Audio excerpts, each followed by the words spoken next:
Welcome back friends, स्वागत है आप सभी का।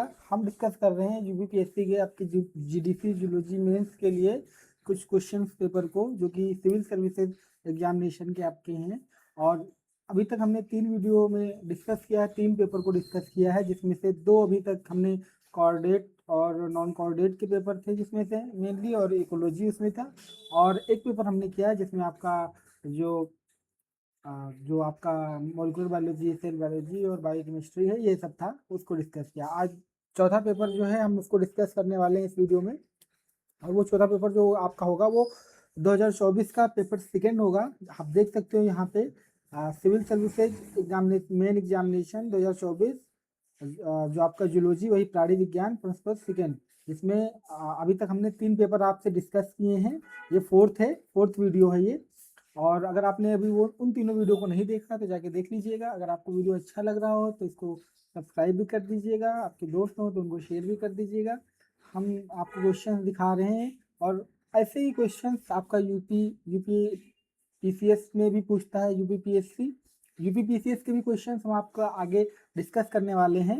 एक हफ्ते 1 वीक के बाद मान के चलिए उसको डिस्कस करेंगे। अभी हम 4-5 पेपर और यूपीएससी के डिस्कस करेंगे, उसके बाद उसके पेपर को डिस्कस करेंगे। तो वही बात इसमें भी है कि क्वेश्चन नंबर 1 और 5 जो है वो कंपलसरी, बाकी जो क्वेश्चन बचे हुए हैं उनमें से 3 क्वेश्चन करने हैं, मतलब टोटल 5 क्वेश्चन करने होते हैं इसमें। ठीक है, वही बात इंग्लिश में भी लिखी हुई। हम सीधा क्वेश्चन पे आते हैं। क्वेश्चन नंबर 1 है, ये कंपलसरी क्वेश्चन होता है यूपीएससी में। ठीक है, 150 वर्ड्स में लिखना है। आपका जो होगा वो 10 क्वेश्चन जो होंगे वो 125 वर्ड्स के होंगे, और 10 क्वेश्चन जो होंगे वो 200 वर्ड्स के होंगे। ठीक है, तो आपको यही लिखना है। ठीक है, ये ये ये चीजें रहेंगी। पहला जो क्वेश्चन है वो है कंपलसरी में पॉलीटीन क्रोमोसोम।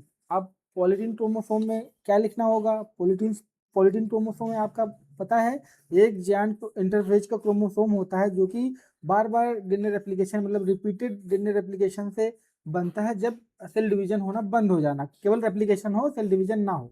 ठीक है, तो उसमें क्या होगा, बहुत सारे डीएनए आपस में ग्रुप बना लेते हैं, जिसको आप पॉलीटीन क्रोमोसोम कह देते हो। ठीक है, साइज ऐसे बोलते हो ना, 150 से 200 गुना ज्यादा हो सकता है आपके नॉर्मल जो क्रोमोसोम से। ठीक है, इसी से पफ बनता है इसमें, बालबियानी रिंग जिसको कहते हो, जो कि एक एक्सप्रेशन का साइट होता है। इसके बारे में भी आप लिख सकते हो। ठीक है, आपको पता है बेहतर। ठीक है, तो ये पॉलीटीन क्रोमोसोम के बारे में है। और उसके बाद आपका जो दूसरा क्वेश्चन है वो है हेट्रोगेमिटी एंड फीमेल हेट्रोगेमिटी और मेल हेट्रोगेमिटी के बारे में आपको लिखना है। ठीक है, तो इसमें वही आप सेक्स डिटर्मिनेशन बता दोगे कि जैसे ह्यूमन में है, उसमें जो मेल है उसमें हेट्रोगेमिटी मतलब एक्स वाई है। ऐसे ही और जो एनिमल्स होते हैं बहुत सारे, उसमें फीमेल जो है होमोगेमिटी होता है या हेट्रोगेमिटी होता है, उनके बारे में भी आप बात करोगे। जैसे हम अगर हम बताना चाहें आपको, जैसे एक्स वाई एक आप जानते हो, एक्स एक्स जानते हो, एक्स वाई में जैसे हम लोग को बात करो तो एक्स वाई हो गया हेट्रोगेमेटिक, और एक्स एक्स जो है वो होमोगेमेटिक हो गया मेल के लिए। ठीक है, उसके बाद अगर हम बात करें कि एक 100 प्रकार का क्रोमोसोमल डिटर्मिनेशन होता है, जैसे ग्रास होपर में आता है। इसके अलावा फीमेल हेट्रोगेमिटी में अगर हम बात करें तो जेड आपने पढ़ा होगा, सेक्स डिटर्मिनेशन, जो कि आपका बर्ड्स में और रेप्टाइल्स में पाया जाता है। इसके अलावा ये हम फीमेल हेट्रोगेमिटी के बारे में बता रहे हैं। इसके अलावा जेड आपने पढ़ा होगा, जो आप बटरफ्लाईज और मोथ्स में पढ़ते हो। ठीक है, तो ये सब एग्जाम्पल्स हैं इसके, आप वो कर सकते हो। इसके बाद क्वेश्चन है टाइप्स ऑफ क्रोमोसोमल एब्रेशन, ये पूछा जा सकता है, ये भी आपके सिलेबस में ये भी है। आप क्रोमोसोमल एब्रिवेशन में आपका स्ट्रक्चरल चेंज है और न्यूमेरिकल चेंज है, दोनों आप जो है इसको वो बना के डायग्राम बना के या फ्लो चार्ट बना के आप इसमें लिख सकते हो। ठीक है, उसके बाद आप नेक्स्ट क्वेश्चन है आपका ज्योग्राफिक वर्सेज रिप्रोडक्टिव आइसोलेशन। एक आइसोलेशन कोई भी होगा तो उसमें स्पेसिएशन होगा, आपको पता है ये बात। स्पेसिएशन मतलब नई स्पीसीज का फॉर्मेशन होगा। अब ज्योग्राफिक आइसोलेशन क्या होगा, कोई बैरियर आ गया, एक्सटर्नल बैरियर बन गया उसको, इसलिए उसका ज्योग्राफिक जो है आइसोलेशन हो गया, जैसे आप एलोपैट्रिक में पढ़ते हो। रिप्रोडक्टिव आइसोलेशन का क्या मतलब है कि जो स्पीसीज है उनके बीच में कोई बैरियर नहीं बना है, तो एक बैरियर बन गया, दूसरा जो है रिप्रोडक्टिव आइसोलेशन उससे कोई बैरियर नहीं है, एक स्पीसीज है एक स्पीसीज है ऐसे रह रहे, लेकिन इसमें इनमें रिप्रोडक्शन नहीं हो रहा, दोनों के बीच में रिप्रोडक्शन रिप्रोडक्शन नहीं हो रहा, मतलब रिप्रोडक्टिव आइसोलेशन, आपस में इंटरब्रीड नहीं कर रहे हैं, तो उसके बारे में हो गया, आप उसको लिख दोगे। Main type of molecular mutation and their effect on phenotype.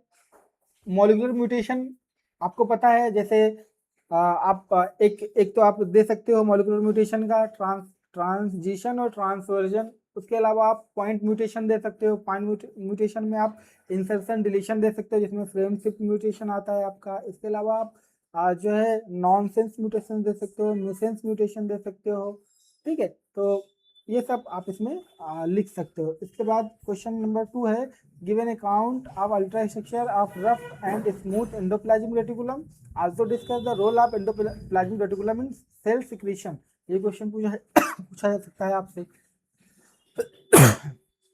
फिर उसके बाद distinguish between heterochromatin and euchromatin in their structure and function with examples.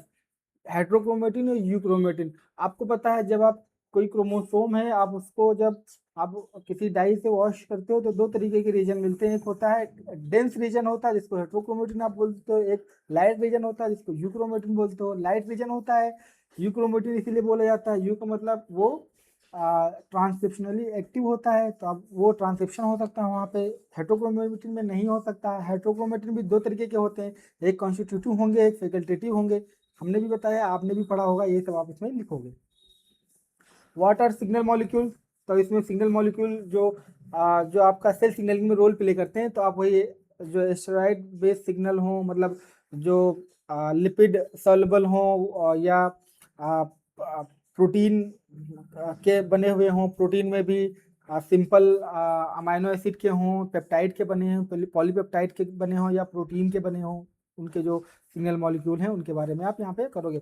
How do defect in signalling pathway cause pathological changes, इसमें आप जो example दे सकते हो वो cholera toxin का दे सकते हो, पर्ट्यूसिव टॉक्सिन का दे सकते हो, ठीक है। सिग्नलिंग पाथवे में डिफेक्ट होने की वजह से क्या होता है, कॉलरा टॉक्सिन हो जाता है, पर्ट्यूसिव टॉक्सिन हो जाता है, इसमें आप एग्जांपल दे सकते हो। Sorry, what is sex determination, हमने इससे पहले भी डिस्कस किया था, वहाँ भी ये क्वेश्चन था, यहाँ भी आ गया। Give an account of genic balance theory of sex determination in drosophila, भाई x/a रेशियो होता है, इसी को जेनिक बैलेंस थ्योरी कहते हैं ड्रोसोफिला में, ठीक है। With example of abnormal karyotype, इसके बारे में आप डिस्कस करोगे।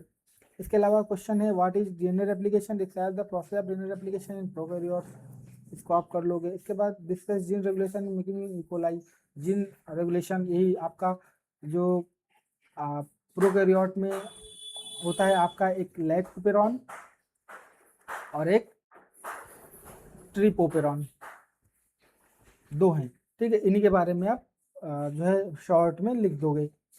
ये बताने की जरूरत है नहीं, सबको पता है, एमएससी में हर कोई पढ़ चुका है, आपने सीएसआईआर के टाइम पे हर कोई पढ़ा है, तो इसको बताने की जरूरत है नहीं। Describe the stages of human evolution, बहुत इंपॉर्टेंट क्वेश्चन है, पूछा जा सकता है इसको। आप जितने भी क्वेश्चन है आप इसको चाहिए, अगर कहीं से भी आपके पास जो भी नोट्स हो वहीं से आप इसको लिख डालिए, ठीक है, और लिख लीजिए। उसके बाद what is Hardy Weinberg law, how is gene frequency change by mutation and genetic drift population, ठीक है। आपको बताएं इसमें आपको कहाँ से लिखना है, एनसीईआरटी उठाइएगा। एनसीईआरटी में इनके तीन पोस्टुलेट थे हार्डी-वेइनबर्ग के, ठीक है, कि जो gene frequency generation after generation वो कांस्टेंट रहेगी, और इसके अलावा जो उनका जो कंबाइंड जो उनका वो होगा वो प्लस मतलब वो 1 होगा, ठीक है। और यही तीनों चीज, और वो जो भी पॉपुलेशन होगी वो इक्विलिब्रियम में हमेशा रहेगी। यही तीन पोस्टुलेट थे, इसी के बेसिस पे जो दिया था। इसको आप क्या करिएगा, सीधा सीधा जाके एनसीईआरटी इवोल्यूशन वाला जो चैप्टर है एनसीईआरटी का क्लास 11 का आई थिंक, उसमें लिखा है, उसमें जाके आप देख लीजिएगा। इवोल्यूशन में 11 या तो 12 जो भी है एनसीईआरटी में है, ठीक है, जो आप नीट में पढ़ते हो उसमें आप जाके देख लीजिएगा, उसमें बहुत अच्छा लिखा, उसी को आप प्रैक्टिस कर लीजिए बस। What is the difference between systematics and taxonomy, बहुत इंपॉर्टेंट क्वेश्चन है। Differentiate between classical and molecular taxonomy with tools used, इसको भी आप कर लीजिएगा। फंक्शंस ऑफ इम्यूनोग्लोबुलिन, इम्यूनोग्लोबुलिन के क्या क्या फंक्शन है इसको आपको बताना है।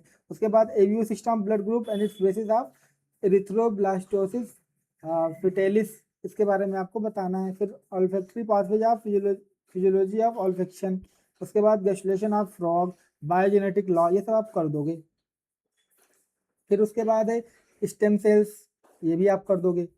Type of placenta among mammals, ये भी आप कर दोगे। क्वेश्चन नंबर 6 देखो, explain the structure of nephron and its role in urine formation, ये भी आप लिख दोगे। Add a note on hormonal regulation of urine formation, ये भी आप लिख दोगे, कोई बहुत बड़ी बात है नहीं। Classify hormones and write down the process of steroid hormone biosynthesis, ठीक है। हार्मोन को क्लासिफाई करोगे, हार्मोन को कैसे क्लासिफाई करो, वही कौन सा स्टेरॉयड से बना है, कौन सा प्रोटीन से बना है, कौन सा अमाइनो एसिड से बना है, कौन सा किस चीज़ से बना है, इसी को आप जो है क्लासिफाई कर दोगे। उसके बाद पाथवे बताना है आपको कैसे सिंथेसिस होती है स्टेरॉयड हार्मोन का। व्हाट डू मीन बाय टेरेटोजेनेसिस, बहुत इंपॉर्टेंट क्वेश्चन है, ये पूछा जा सकता है आपसे, आपके सिलेबस में भी है। Describe the process of spermatogenesis, पूछा जा सकता है। Add a note on the role of Golgi body in the formation of acrosome, ऐसे क्वेश्चन मैं एक्सपेक्ट कर रहा हूँ कि पूछेगा जीडीसी में। Why are vitamin are also car coenzyme justify, ऐसे क्वेश्चंस में एक्सपेक्ट कर रहा हूँ कि ये पूछेगा। Explain the mechanism of contraction of skeletal muscles, what do you mean by rebase and chronics, आप इसको देख लीजिएगा क्या है। Write about the role of liver and pancreas in digestion, add a note on neural and hormonal regulation of their secretion, ठीक है, अच्छा question है। Discuss the role of oxidative phosphorylation in cellular and tissue metabolism, फिर repeat हो रहा question, इससे पहले वाला फर्स्ट जो मैंने सेकेंड वाला जो बताया था लेक्चर, उसमें ये क्वेश्चन था। Describe the organogenesis of eye, organogenesis of eye का मतलब है आई का डेवलपमेंट, आई का डेवलपमेंट। अब इसको आप कहाँ से पढ़ोगे, आपके पास गिलबर्ट की बुक है, आपने अपने CSIR के टाइम पे पढ़ा होगा, वहाँ से आप देख लोगे, ठीक है, आपके सिलेबस में है ये। तो ये था ये लेक्चर, इस लेक्चर में इतना ही। अगर आपको वीडियो जरा सा भी अगर ये ठीक लगा हो, अच्छा लगा हो, तब इसको सब्सक्राइब कर लीजिएगा चैनल को। मिलते हैं नेक्स्ट वीडियो में, तब तक के लिए bye bye, thank you for watching.